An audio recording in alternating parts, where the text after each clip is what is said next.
Hi everyone, these are the books that I read in January, February, and March, so let's talk about them. I had a busy start of the year, but I'm glad I found some time to read in between everything.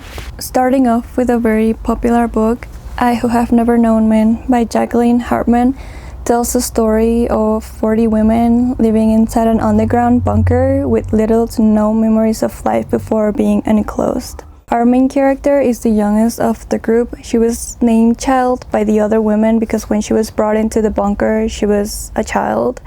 Most of the women have incomplete memories of life before enclosure. Child has none. This is why she struggles to connect with the rest. She doesn't see or understand things in a similar manner. Her way of thinking is very different as a result of the lack of exposure to the outside. Life in the bunker is all she knows. Every day they live the same day, distanced from a world that they barely remember, but they're not alone. There's always a group of guards on alert, supervising that they don't break specific rules.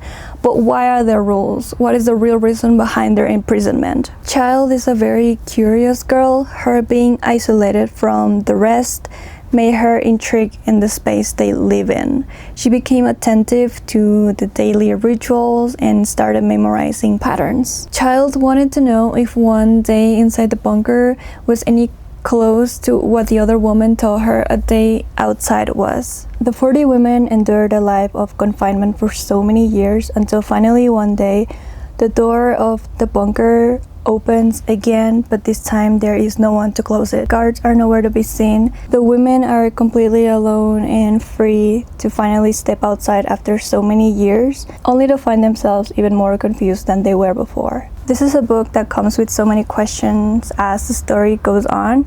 It's focused on women and their relationship with each other through different aspects like age, memories, experience, different personalities, and how all these things impact their decisions and commitment to persevere through life and its uncertainty.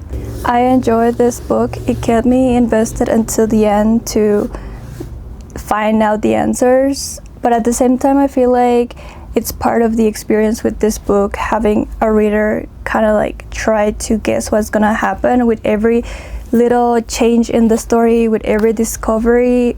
You start to guess now how things are gonna unfold later.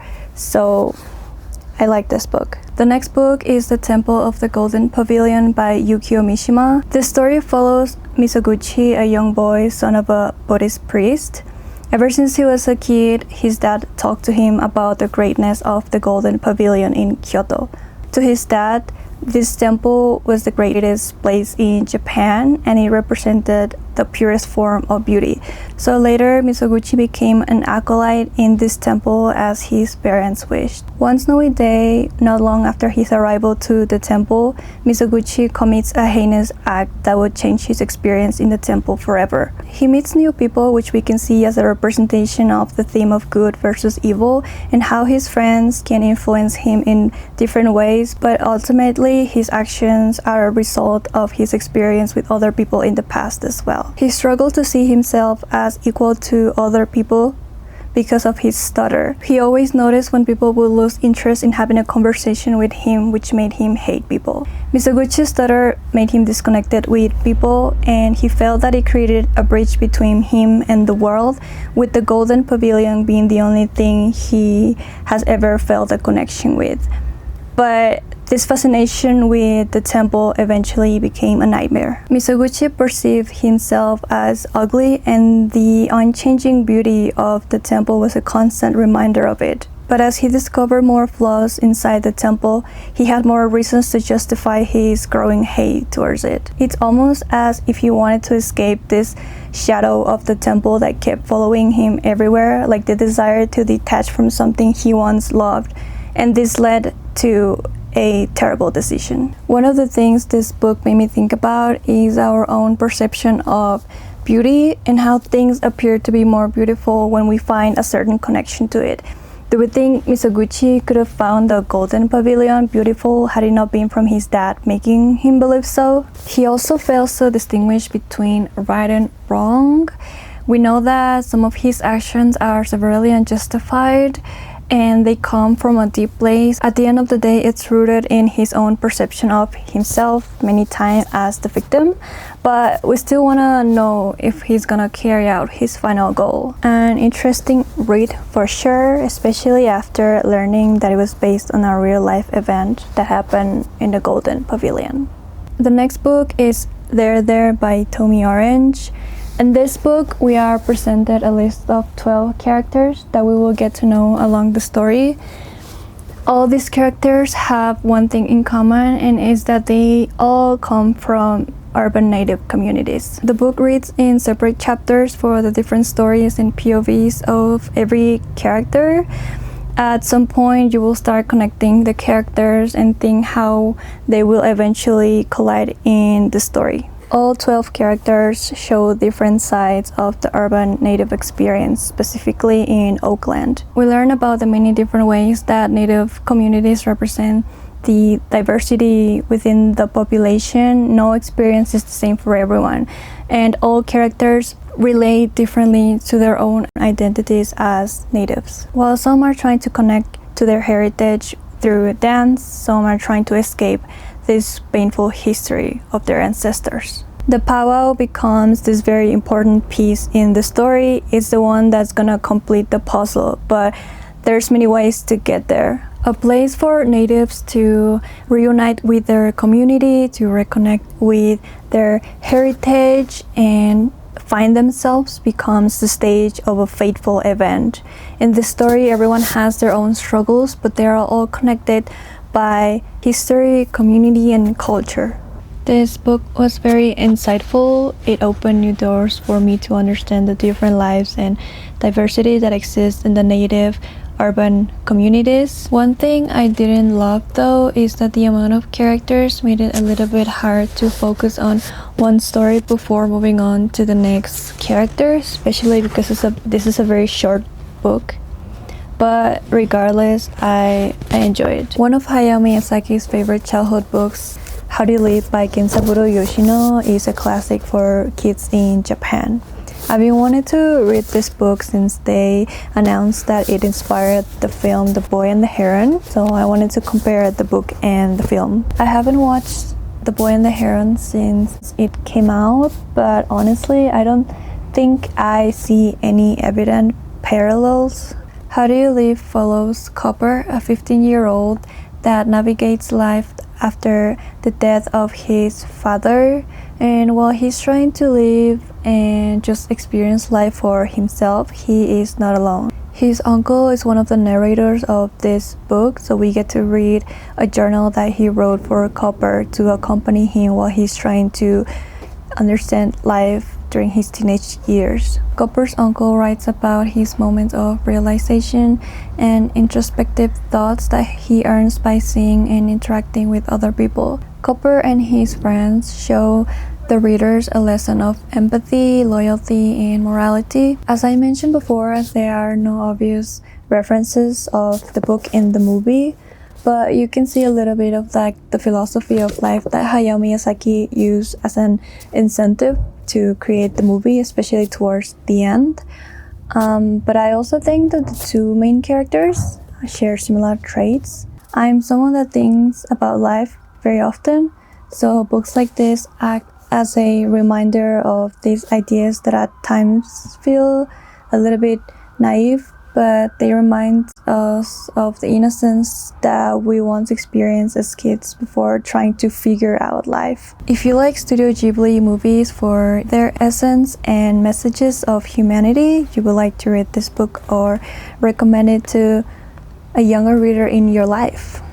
The next book is The Emissary by Yoko Tawada. The story is set in a post-apocalyptic Japan after the country has shut itself away from the world. Yoshido is over 100 years old and he lived in Japan before isolation created a lot of the main issues they're dealing with. Things are virtually different to the Japan where he grew up in. Current generations deal with critical health issues as a result of a very restricted lifestyle caused by Japan's isolation. For many reasons not necessarily related to this specific situation, Yoshiro takes care of his grandson, Mumei, a kid born in this apocalyptic present. In this book, we enter Yoshiro's mind as he struggles to contain the anxiety of taking care of Mumei. Despite his old age, his main worry is dying because after he dies, there will be no one to take care of Mumei. But it's not like he can die. His generation was blessed and cursed with the longevity of a pre-apocalyptic life. He believes that his fate is to be Mumei's caretaker. Now all elders see their grandchildren die before them. Things such as eating rice crackers seem so distant and weird for Mumei because he is so fragile. All kids are. But we can see that Yoshiro's effort to take care of Mumei result in him being selected to leave Japan in an effort to keep the country connected to the outside world. I must say that there were things that I didn't exactly understand, but they just made sense in the context of a place that has become so toxic for its people, resulting in genetic changes. I don't own a physical copy of this book because I read a copy from the library, but I will buy it if I ever come across it. The last book is The Bell Jar by Sylvia Plath. I know most people read this in high school or at a younger age than me. I knew things about this book, things that didn't make me want to read it. It's a controversial book, but I got motivated to read it to understand better the conversation that surrounds it. And one day I came across this copy. It's a used copy, a thrifted copy. So I decided it's finally time. So in case you haven't read it, this book follows Esther Greenwood, a student who moves to New York City temporarily with 11 other girls who won a fashion magazine contest for writing. At the beginning, she recognizes her talent. She is an overachiever, previously winning scholarships and other contests. But during her time in New York, things slowly change. The more she meets new people, the more her self-doubt increases. She starts comparing herself to other people, not necessarily just as a writer, but in other aspects of life, making her feel like she's not good enough. Esther admits that she is not sure about what path she wants to take anymore. There are many things in life she wants to do, but it all brings her back to what she wanted the most, to become a poet.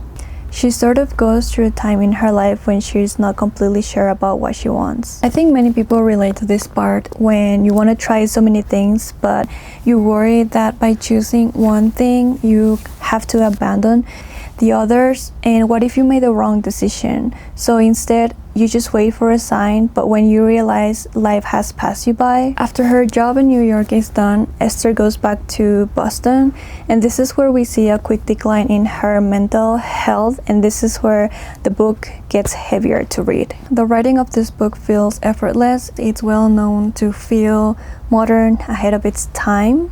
As a semi-biographical work, you can feel the raw emotions coming from Sylvia Plath, and it's not necessarily that you relate to the story, but it's more like you feel yourself in your own glass bell jar where you are stuck with your experiences, thoughts, and worries.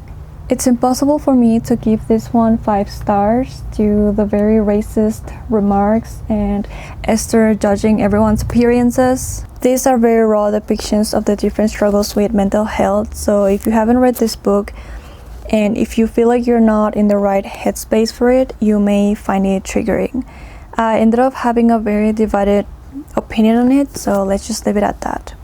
I definitely went out of my comfort zone with these books. I picked them for very different reasons. Some of these were not even on my TBR, but now I think I will stick to the books that I'm more intrigued to read, something closer to my own personal taste. Right now, I'm reading Stoner by John Williams, a very popular book. I usually go into my books blindly, but I've heard that a lot of people really enjoy this book, and the cover is so cool. So I will review this one in my next book talk video. If you have read any of these books, let me know your thoughts. And if you want to share your current read, I will be happy to take some recommendations as well. Thank you for watching.